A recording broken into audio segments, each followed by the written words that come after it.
So, Coach Wofford, why did you choose Northwestern? I'd like to think they chose me a little bit. I grew up down in the Charleston area. I went to Stratford High School. Grew up playing football. Grew up playing all the sports. I played some soccer too, down there in the Goose Creek Recreation Department. Really good place down there. And my dad was a high school football coach. His dad was a high school football coach and a superintendent in Berkeley County. So my mom was a teacher. So I always, around the public school education. And if you're going to be a teacher, why not coach? I liked athletics. I like sports. So I went to school knowing that I wanted to coach. And that was, in the late 80s and early 90s when it was all about Region 2. It was Gaffney, it was Rock Hill, it was Northwestern, it was Spartanburg, all those schools. So I had an opportunity. I started out in the upstate at Carolina High School, and then a year at Pickens High School. Then I was at Wando High School for 8 years, and then I was at Hanahan for 4 years, and I had as good a job as you could ever want at Hanahan High School, working for a good friend, working for a guy that had coached with my dad in the district that I grew up in. And I just an opportunity arose at Northwestern, and that's a whole nother podcast, by the way, is how I actually got there. It finally happened. That's a whole nother story. We don't have enough time for that, but that'd be a good episode. Well, we'll do it. No problem. But I spoke to Kyle Richardson, was the head coach at the time, and I said, right. Hey, is there any value in sending me my resume? And I sent it, and he liked what he saw. And let me back up a little bit. I had done my student teaching at Northwestern.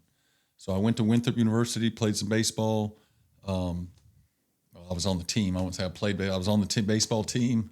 They gave me a hat and some cleats and said, go do it. And I did my student teaching at Northwestern High School from Miss Laurel Powell, who had been there forever. And she introduced me to all the coaches, and I actually got to participate in some of their spring practices back then. Coach Wallace let me do that. And so I had a connection there, and they were good. And my original plan was to coach there for a few years, then go back down to Charleston area and win all the games because they were so successful. But we came up here with my family. I had a great job. I was the head strength coach, offense coordinator at Hanahan High School. We were winning a bunch of games every year. And Kyle brought me up here, and I was just the wide receiver coach. And, we fell in love with the area. But, it was different. It had changed since I was in college here. The Rock Hill had changed a little bit. And, it's real family friendly, and you can always find something good to do with your family. And I went to Daniel High School for a year, and then the call came that, Northwestern needed a head coach, and I applied and got it. And, to be a part of the history and be a part of this school is just, I still, feel very blessed. I feel like I'm having to earn it every day. I think I speak for everybody that's with the Trojan Nation that we're appreciative of you and what you've done for the program. And with that being said, what did you see when you first took over? Oh, well, I'd been an assistant for 6 years, right? And then some things happened. Some guys had left, some guys had come in, and some coaches had left, some coaches had come in. I went to Daniel High School for a year, probably the best move I ever made. It was a big jump coming from where I was living in Mount Pleasant, South Carolina, to come to Rock Hill and uproot my family and move everybody for my job. I never thought we would do that. And then it was another big jump leaving Northwestern, going to Daniel High School for a year. But that move to Daniel was probably the best thing that has happened in my career as far as pushing me to where we are now. And that was the fact that I went to Daniel High School. I was coaching with Jeff Frooster, who's an excellent head coach, and some other good coach. Kirk Ellis, the defense coordinator, man, those guys are outstanding. I met some really good people. Blake Workman, I could just go on. Philip Maloney, I can go on. Coach Center. I mean, the AD there and I played basketball against each other. Tommy Plumley played basketball against each other in intramurals at Winthrop.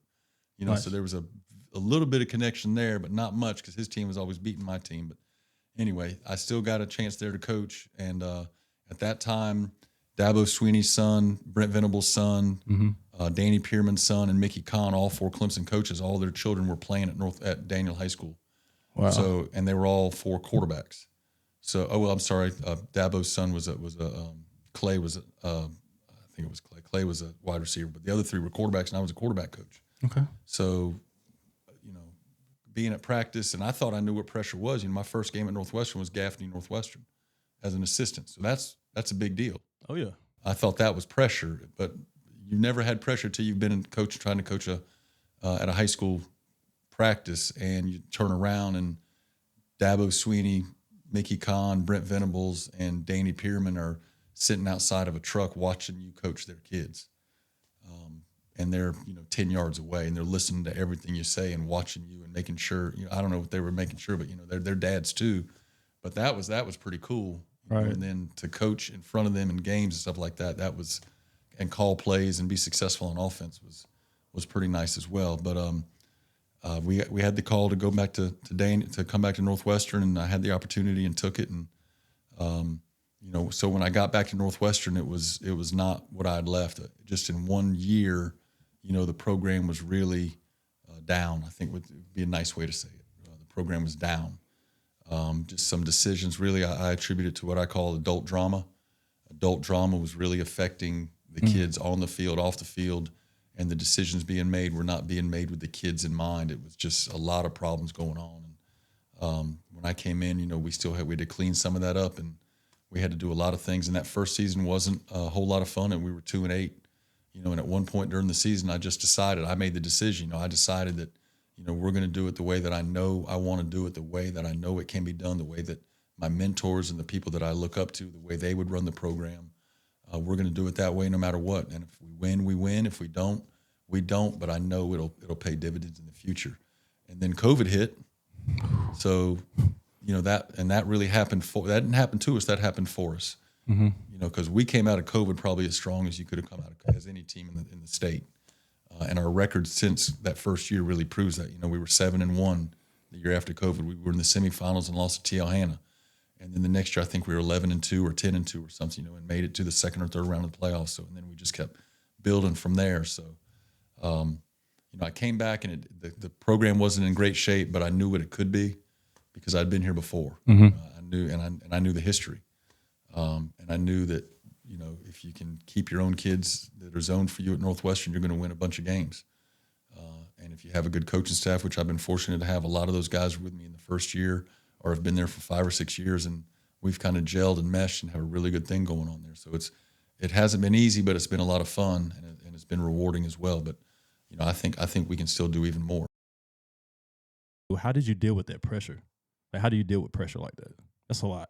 I think it goes back to you rely on what you know is right. Right. You rely on what good coaching is. What good technique is. You rely on what you know, and you can't escape fundamentals. So I'm a fundamentals coach. So I'm trying to develop kids. I'm not just throwing kids out there and saying, okay, just do this and do it however you think you ought to do it. So they were getting a lot of developmental teaching at that time. So I felt confident that what they were hearing was good stuff. When I went to Daniel, they had double-digit wins and made it to the semifinals. We had a good turnaround. Of course, they like a really great group of guys. I still keep in touch with those guys, and really good kids. And I believe all of the names I mentioned have all graduated from Clemson. Now, of course, they all went to Clemson, but they've all graduated from Clemson. They're all doing other things, but we still keep in touch, and really just really cool guys. So I was very blessed to be there. So as far as the pressure being in front of those guys, you really just got to get to work. That's the only way I know how to do anything. Right? So I felt like I was taught the fundamentals of coaching. Right. I felt like my time at Winthrop and my time in the places I'd been leading up to that had taught me the fundamentals of good coaching. None of that was done in vain. Like, all that helped you. Well, I had a plan the whole time. Right. I really did. I thought that, and really when I went to Daniel and interviewed at Daniel, I was able to put it all together and say, okay, when I was at Carolina High School, what did I learn from that? Right. When I was at Pickens, what did I learn from that? When I went to Wando High School, what did I learn? I learned at Wando that no matter how hard you work, if you haven't been at a place that's been successful previously, it's really, really hard to win. If those kids don't know how to win or haven't had a lot of success, it's really hard to get to obtain. Now, we were successful. We had the best season up to that point of the school's history. Yes, sir. But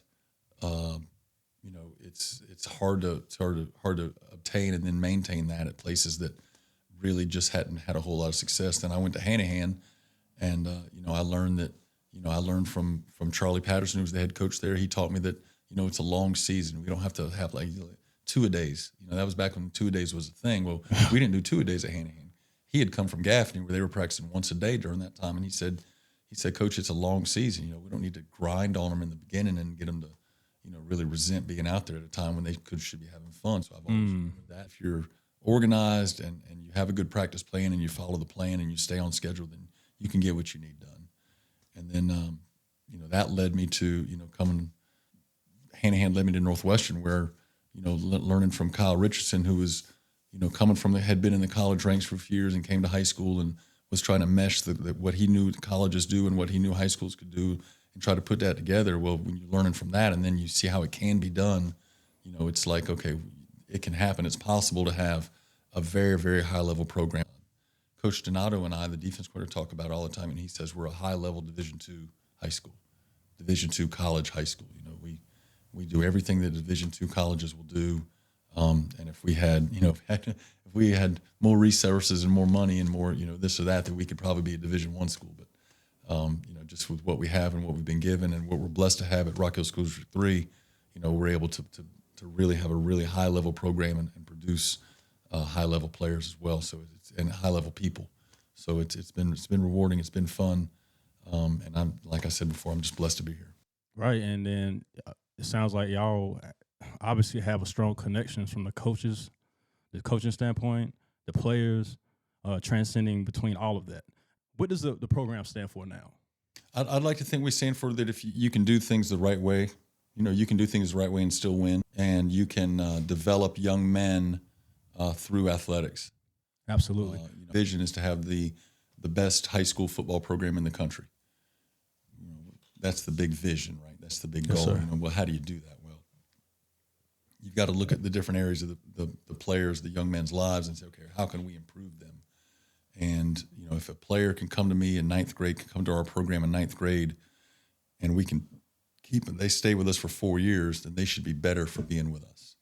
They should be a better person. They should be a better athlete. They should be a better, citizen just for being around us. If we can't produce good citizens, if we can't produce good students, the football, I hate it, it doesn't, but it sounds like, it can take care of itself, right? I mean, we're going to practice, we're going to get stronger. They're going to be better athletes just because they're older. But are you making them better people? Are they a better person because they've been with you? I'd like to think that's what our program does is we help create better people and better citizens. I love that. That's what we try to do. So I look at the stuff and I say, what are we doing to help the player? What are we doing to help them in the classroom? What are we doing to help them to make better decisions? What are we doing to help them, not only be a better wide receiver, but when he graduates, is he a better father? Is he able to make decisions? Is he able to handle stressful situations? Stuff like that. So, I'd like to think that the program stands for, a place where, or a situation where a young man comes to us at 13, 14. When he leaves at 17, 18, he's ready to go to the next step in his life and is prepared to win in the next chapter of his life.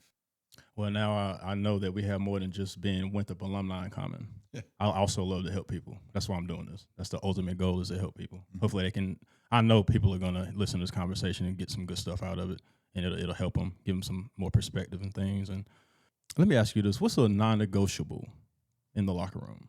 We're not going to have hazing. We're not going to have bullying. We're not going to do that. Yeah. That's not conducive to winning. Yeah. So really, I would answer that question with another question. What does it take to win? Well, if what you're doing doesn't lead to winning, and I'm not talking about on the field, I'm talking about in life. Right. If what you're doing isn't going to make you successful on the field and at home and in the classroom, then we're not going to have it. We got to cut that out. Right. That's what got us in trouble, before I got here, before I was the head coach. There was a lot of stuff going on that had nothing to do with winning. So you've got to look at a situation or a behavior and say, okay, is that behavior going to get us where we want to go? And if that behavior isn't going to get you where you want to go, then you got to cut it out. So can that player change? Can you help that player? Yes. Okay, then let's help that player. But if over time that player just keeps demonstrating, hey, football's not important enough for him to change, well, then we got to take football away. Right. And I have seen it time and time again where sometimes just the threat of taking it away is enough for that player to realize, hey, I got to change. Mm-hmm. Or I've seen it, and this happened, I learned this at Wando High School. We had a player, really, really good player who could really help us, but he wasn't doing the right things, and he was removed from the team. He was suspended from the team for a season. Well, he came back the next year as a senior and was the best teammate on the team. Nice. Because it had been taken away. Mm-hmm. Because he learned a lesson. Hey, it's not just always going to be given to me. Right. I say this consistently. I say this all the time. Sometimes, unfortunately, sometimes on the football field is the first time some of these kids have ever heard no. No, you can't do that. No, you can't do it your way. No, you can't, get what you want. Football is a lot like life. And from my perspective, that's what's tough as a parent because, you know what I mean? Your child wants certain things, and then when they don't get it, they may act out. But you have to just talk to them and teach them how to be a good human being, and like don't take things for granted, and also be grateful for what you do have. Correct. You know what I mean? Like that football player you said, like he didn't straighten up until he realized it was gone. So that lit a fire under his butt. You know what I'm saying? I agree. So I think it starts at home. That way, once kids get to middle and high school, they already know what no means. They already know, hey, don't try not to act out of emotion. We don't get your way. You know what I mean? And as adults, we have to hold ourselves accountable for, you know, teaching them that way. And back to that adult drama, we have to hold ourselves accountable and also get mental health, like mental therapy sessions with a therapist or that field of expertise. But we have to do the work ourselves so that can trickle down and have a positive impact on the youth that's coming up. 100%. So what does like real toughness? What does real toughness look like to you? I think there's a lot of kinds of toughness. Mm-hmm. Absolutely. There's mental toughness. There's physical toughness. There's, you know, a lot of ways to define toughness. You know, I like to liken it to self-discipline. Mm-hmm. You know, and self-discipline is basically, you know, there's something that I want to do that I know but I know it's bad. And, you know, there's studies now out there, you can read it every once in a while to come across my feeds, where that part of the brain that you can tell yourself no and not act on temptations and not act on wants, if it's like a muscle. And the more you can tell yourself no and exert self-control, the stronger that muscle gets. So that, you know, there's some mental toughness right there. And then physical toughness is linked to that, where you might have a bruise, you know, where you can still play, but you've got a bruise. Well, you know playing's good for you. You know your teammates need you, but you've got this bruise. It might not be comfortable, but you do it anyway. You know, now I'm not talking about playing through a real injury. I'm saying, you know, something you can actually do. But I understand. There's physical toughness where you have a blister. Well, the blister's not life-threatening. You know, you can get a blister wrapped. It might not be comfortable, but you still do it. That's a physical toughness. It's kind of what you signed up for. So what would you say that young men are struggling with right now? What would I say they're struggling with? Social media, cell phones. Cell phones all day long. If we could get rid of the cell phones, which seems impossible, right? Like or just social media. Cell phone's one thing. Cell phone, you can live with the text and talk and the communication part, and that's why we have them, right? But the social media part and the screen time and the comparison, you know, comparison's a thief of joy, right? It's almost like the negative impact on our mental health was a Trojan horse put in the cell phones. And that kind of applies because Northwestern Trojans, it just popped up in my head. But I think that metaphor is kind of accurate in my opinion. I don't know. Here's this thing where you can talk to anybody you want to talk to whenever you want. All right. Then we're going to put this app on there to where you can talk to anybody worldwide. You can see what they're doing. Yeah. And then compare. Boom. Yeah. And the dopamine and those things. It's real. It affects me. 100%. Like I have to put it down and just leave it alone. I mean, it's literally sickening. How long have I been scrolling through Instagram? I look up and it's an hour later, and you have no, you know, it's like playing video games. Exactly. You know, when I was a kid playing video games, play video games all night. I'd look up and it's 2:00 in the morning. The little dopamine's been hitting off in my brain, so you don't notice it. You just want more of it. So, right. I think the cell phones are the number one problem in education and in our society right now. So when you talk to these young guys, how do you help them think like in long term? Because I know earlier you want them to go and be good husbands, get good jobs, be good citizens of their community. Sure. What's the strategic plan set in place for that to maintain those connections and push them like that? I've tried to, and I stole all this stuff, right? I learned this from other people, but try to equip them with what we call winning language.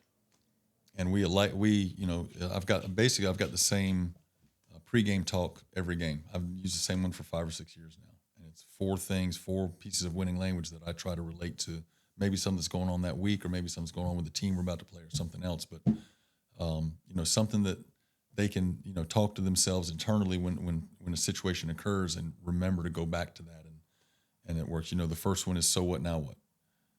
That's just a way to focus, right? Some things are going to happen in our life, good and bad. Well, if something good happens, so what? Now what? Now what do I have to focus on now? And I talk about touchdown. Anytime I talk about this, I talk about scoring a touchdown. If I'm a receiver and all I think about is that last touchdown, I'm not going to be able to score the next touchdown. It's just not going to happen. So now what? Well, now I got to do my job. So what, now what? And we have a little phrase after that, it's win anyway. So what now? What? Win anyway. Something. It's easy to talk about the bad stuff. Something, you get a flat tire. Well, I got a flat tire. What do I got to do? Well, I got to change the tire. I got to focus on changing that tire now. I can't worry about the time that I'm losing to change the tire because I'm not going to get it back anyway. I can't do anything about it. So I got to win anyway. Let's go change the tire, get it done, and get going. That's such a healthy way of thinking. Well, all four of them are. I stole them all from a guy, and I heard a podcast, and he was on it, and he uses them, and then I started researching the guy, and he just has he does a really good job with it. But so what now? What decisions over feelings? Yeah. I might not. That's discipline, right? My decisions are what make me. Right. Or my decisions is what you see about me. Right. Not my feelings. And if all I do is act on feelings, we're all feral beasts. Dangerous. With nothing but instinct anyway. If all I do is act on instinct, we're nothing better than animals. So my decision is who I am. So no matter how I feel, I'm going to make the right decision. Absolutely. Those are just two of them, but we've got, a couple more that we talk about that, I think really you can relate. It's not just about football. And I think as they get older, hopefully the plan goes where as they get older and they get in a situation, something bad happens. Well, so what now? What? How am I going to fix? I got to focus. Or, I've got, I don't feel like doing that today, but I'm going to get up. Yeah. And I tell them this, if I only got up now that I'm 51 years old, if I only worked on days I felt good, you would never see me because I wake up now and something hurts.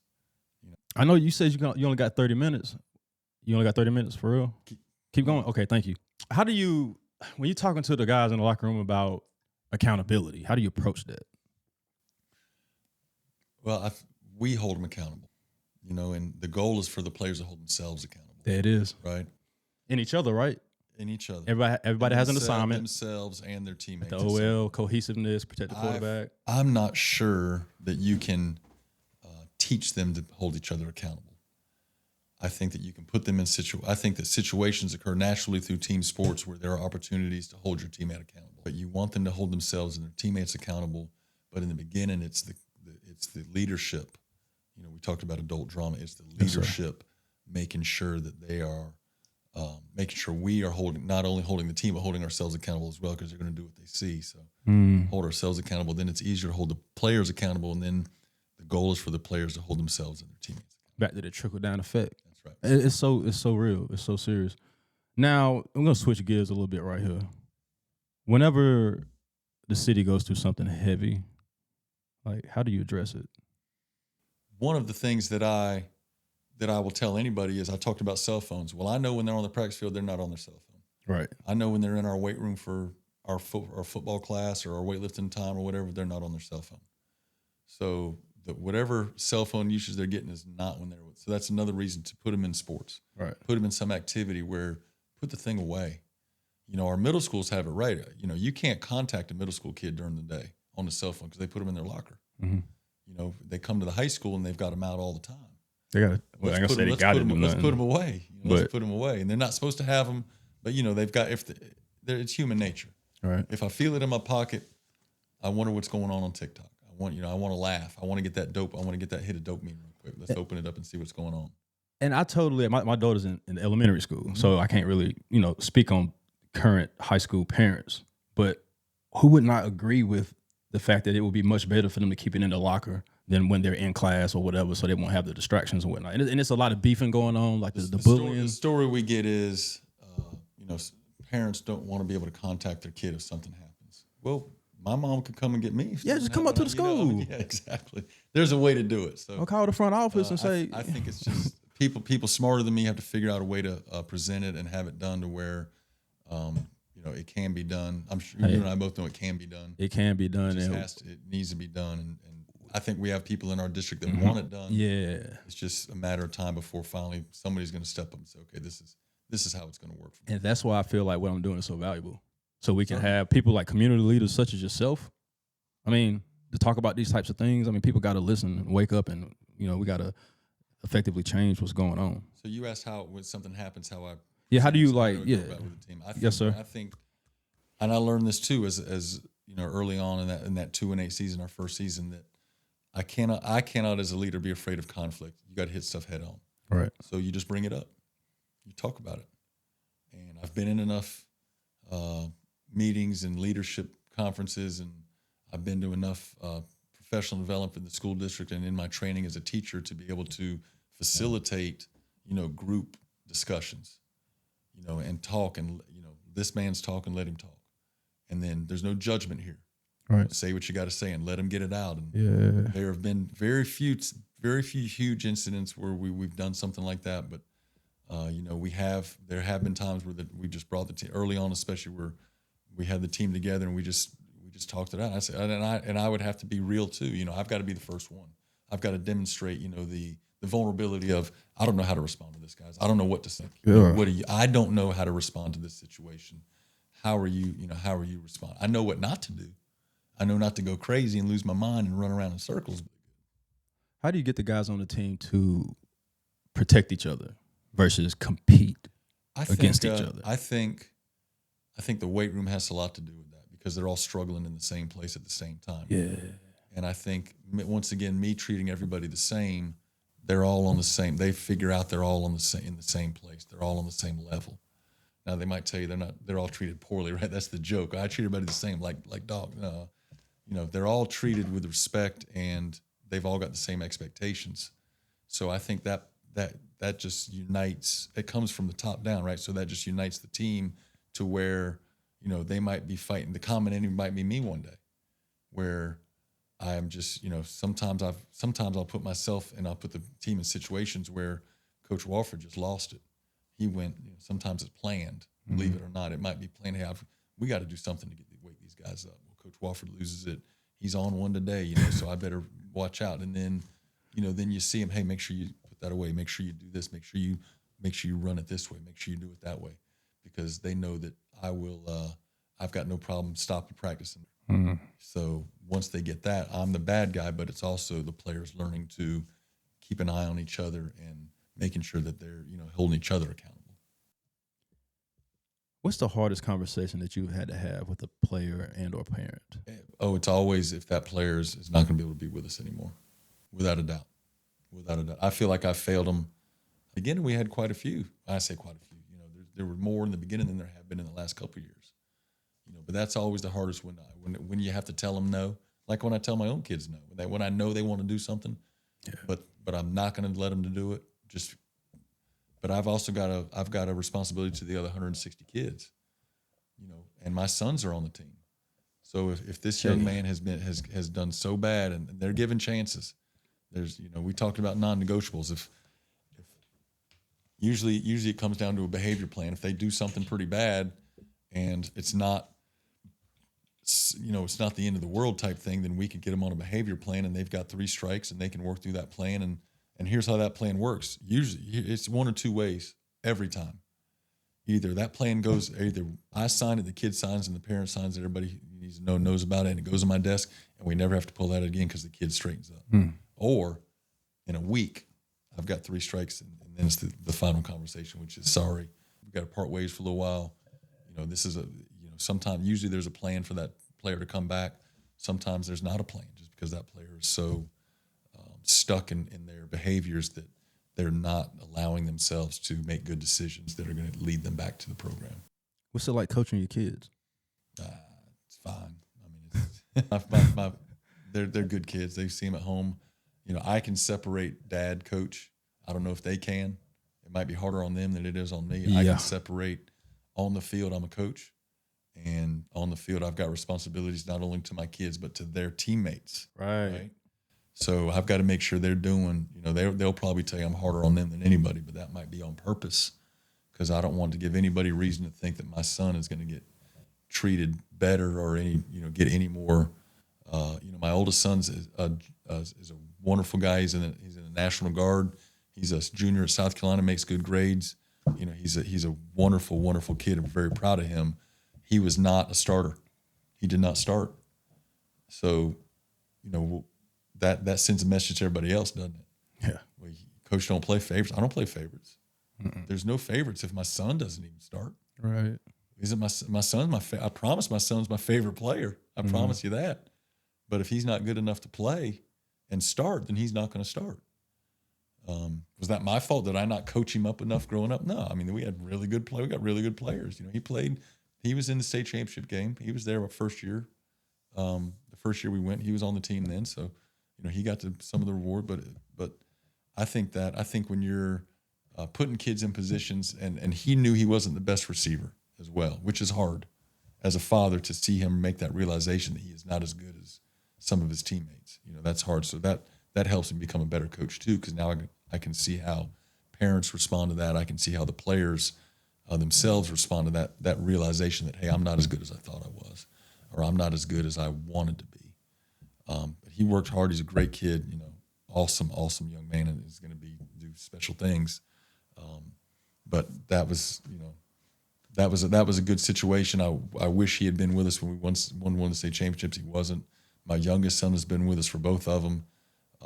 He's a kicker, so that's a little different situation. So that starter non-starters is kind of a weird thing for kickers, but he did well and he enjoys it, and he likes the other parts of the game too. So we can talk about that. I can talk to both my sons about sports and football, which is awesome. But it's been rewarding, but it's also been challenging at the same time. Sometimes at home, I've separated. I'm dad now. I'm not coach, and maybe they haven't separated that when we get home. So, but it's not bad. I wouldn't.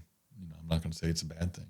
Well, just really quick from my perspective, I was one of the coaches for my daughter's volleyball team the past couple of years.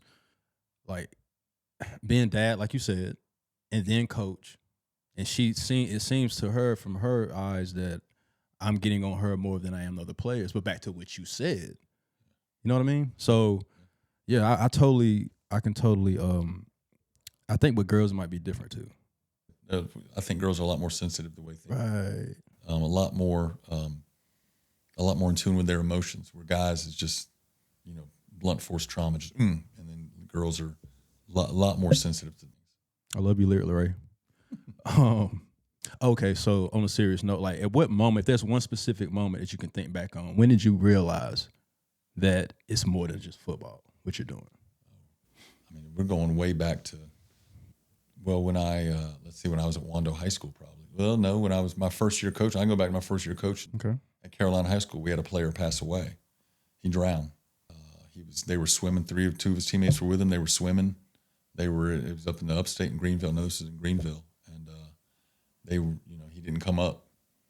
They ended up getting him up and trying CPR, but he was gone. And that was, dealing with those kids and their emotions and my emotions, about that player and the things that, moving forward that way were rough. But that lets you know it's more than just crossing his name off, or, he's not going to be here anymore. Now it's, moving on and dealing with that kind of trauma over time. So it's, that's my earliest coaching anyway. That's when you realize that. But, growing up where I grew up in Berkeley County, where Stratford and Berkeley and Goose Creek and all them were having pretty successful teams, as a kid, watching their reactions to those players. My dads were coaching their reactions to winning and losing. You get more of an appreciation for the importance of the game. Thank you for sharing that. And my thoughts and prayers to the family members. Back in high school, I was at home, and I saw a helicopter flying around in my neighborhood. Right, it's like, what is going on? So I hopped in a golf cart, drove back there, and one of my basketball guys, like he was on my basketball team in the 9th grade. He was on the cross country team. You may have heard about it. I've heard this story. And they were running, and apparently, they swim in the ponds back there, and he didn't come back up, bro. Like it was so terrible. Awful. Ooh.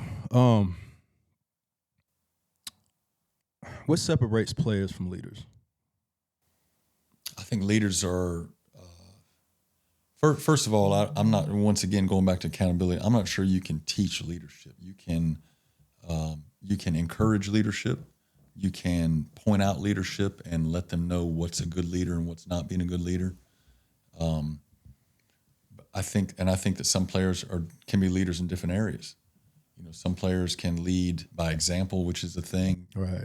But other players are just born, and I think it's upbringing, and I think it's nature and nurture, where they know what's right and they don't mind telling you what's right. The Bible tells us that everybody's been given different gifts, right? Yes, sir. So some players are given the gift of just having enough awareness of themselves and awareness of their surroundings and their teammates to know, hey, this guy needs this. This is what this guy needs right now. Right. And we've all met people like that, right? Yes, sir, This is what this guy needs right now. I don't have it. I'd like to think I do. I think over time I've developed a little bit of an awareness of that. But, knowing what to say and when to say it is, I think that's a gift. I think it's a gift. And how you say it. Exactly, and knowing how to say it and at the right time, with the right inflection and everything. Just we have our program. We talked about what our program hopefully stands for. We promote our program. So when players come in, I'd like to think it's because they've seen what we have to offer, as a program. You're going to get developed. We have a great culture, and you're going to get taught, things that are going to help you later on. I think if you ask Tamarion Watkins, I was literally thinking about him just now. If he was prepared when he graduated early and went to Texas A&M, yeah, I think and I'm not going to tell you, I've already asked him this, but I'll let you, if you get a chance, ask him, or any of the listeners get a chance, ask him, were you prepared? Did Northwestern football prepare you for Texas A&M? Well, my question is, when are we going to fly out there to see him so I can ask him in person? Hey, what's up, cuz? I ain't even met him yet. That Texas money goes a long way, don't it? I don't know. That'd be great. I think probably more likely him coming back here. Right. But yeah. I wanted to focus on the human side of what you do versus stats. And I'm glad I did.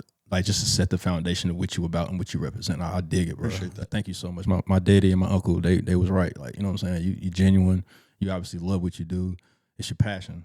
Yes, sir. And like I said, you look at everybody's different personalities, and like you have a respect for that. And like you can't approach every single player the same way. You know what I mean? They all have a different upbringing. Some struggle more or less.